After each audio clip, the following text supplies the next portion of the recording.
Hello girls and boys, welcome to the channel. I just got a little bit of time while doing my stuff in the workshop to sit down and light a pipe. So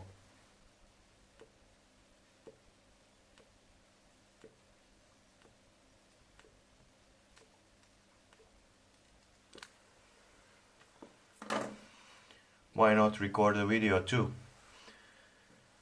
to give you a little bit of updates on everything. So thank you for joining. I'm Mustran, I'm pipe maker from Croatia. Welcome to my channel.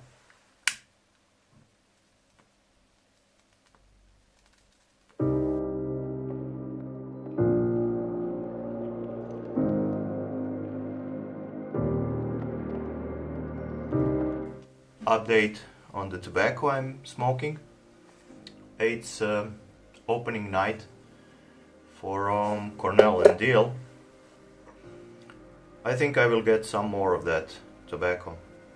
It's kind of a problem to get it started, but when you do, it works fine.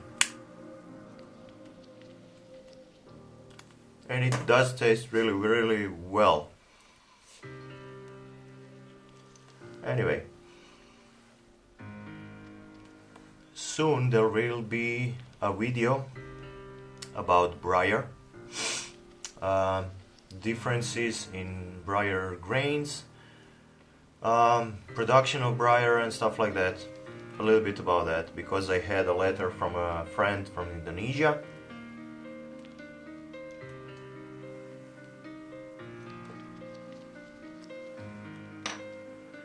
That is having trouble kind of to decide if he likes briar straight grain or just briar grains, lines, or bird's eyes. And I was trying to explain to that friend of mine and also others that may be checking the video what it's all about. So if you want to see that video, I will include it in the description. So what I plan to do today is to make this girl. She will be a long one. It is a plateau and has a standard kind of ring that I'm usually making. And the funny thing is, all those Paducah rings that I have been using during whole my pipe making history, they come from one piece of material. Only one.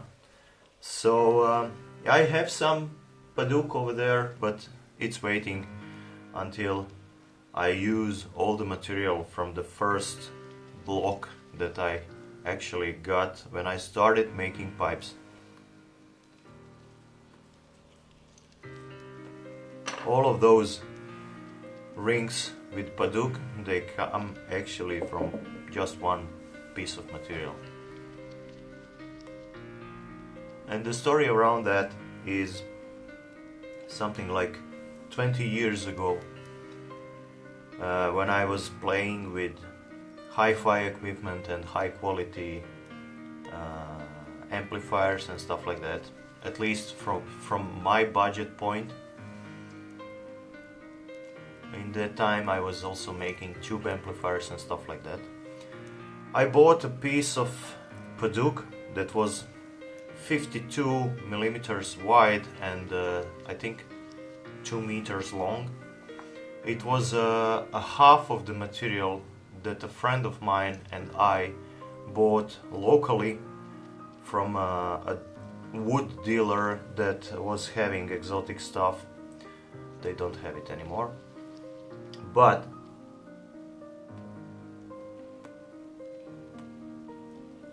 we wanted to use it to make a shelf for our hi-fi equipment.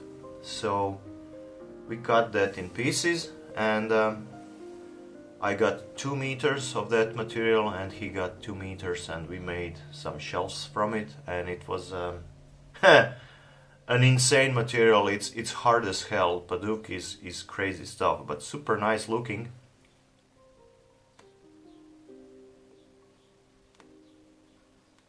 And I still have some of that material, about 60-70 centimeters in length. So, and it's waiting and I will have it for a long time because I don't use it that much.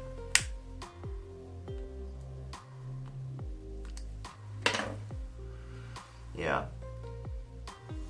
Anyway, do you remember the pipe that I have shown in my video related my pipe collection that I have?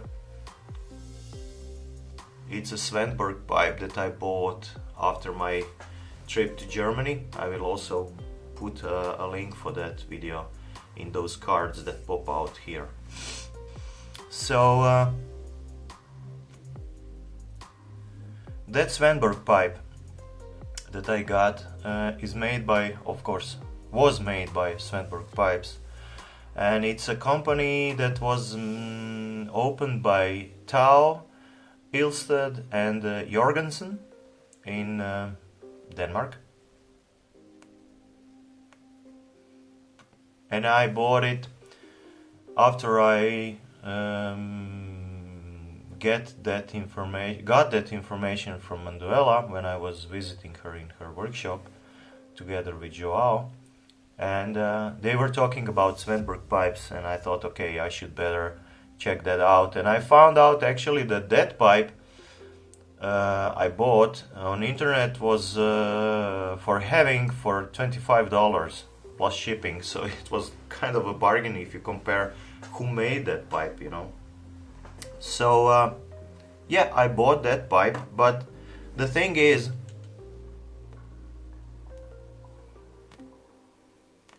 if you take the age of that pipe, it was really well refurbished and polished and everything, so I didn't have to do anything with it. But the problem was, it was not smoking that good. So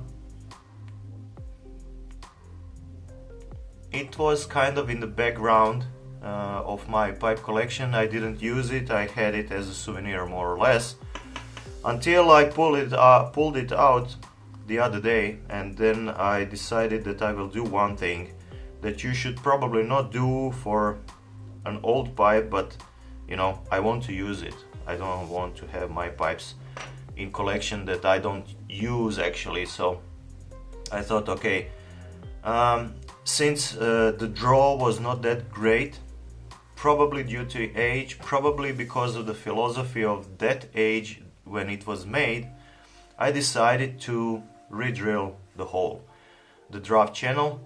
The wooden part was okay, no problem there, but the mouthpiece part was kind of clogged, and it need a little bit of more drilling and also widening up the opening towards the smoker. So I did that, and it smokes great.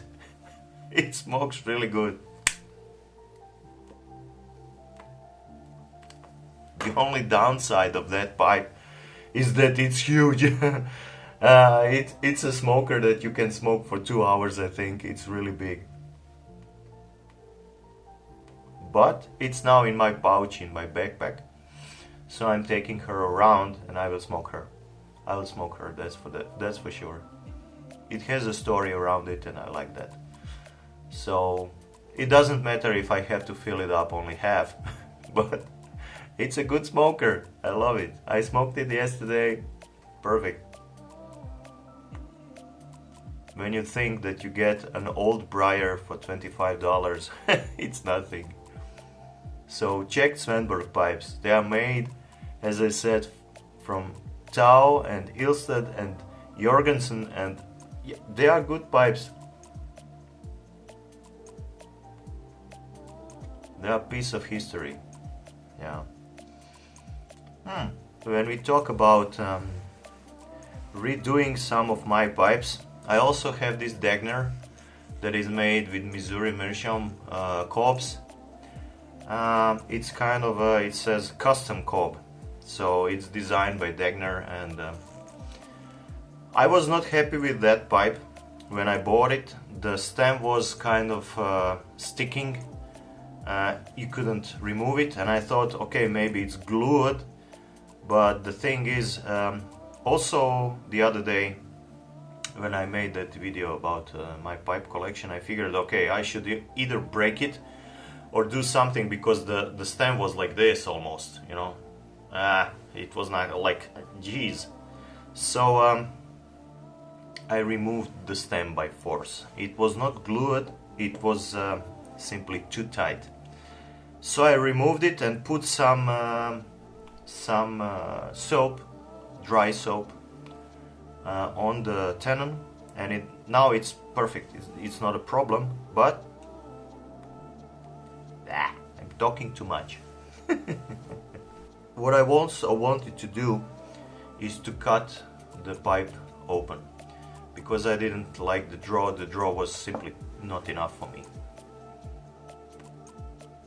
By now I figured that I really like pipes that have open draw, and that I don't have to suck like crazy on them to smoke them actually.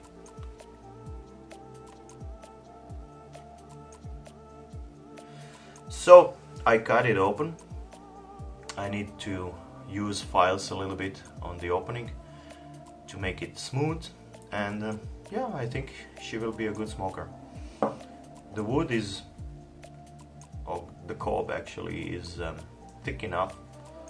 It has a decent amount of capacity for smoking. The chamber is big, so yeah.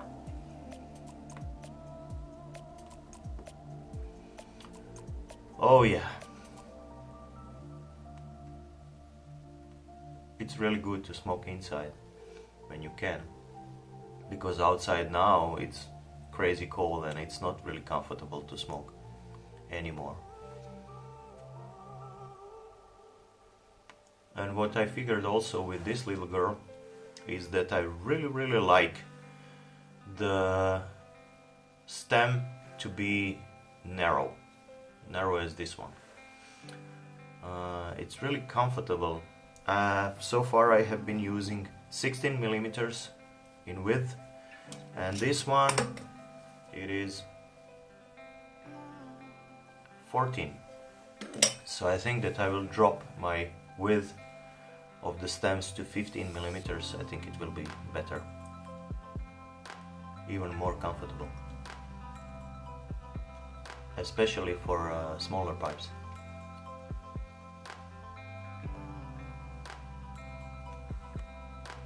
Yeah, guys, thank you for watching. If you manage to watch until this part, I will have to finish this pipe and do the new one, and yeah, I will go home. It's still Sunday. I don't have to work my ass off, you know. Have fun.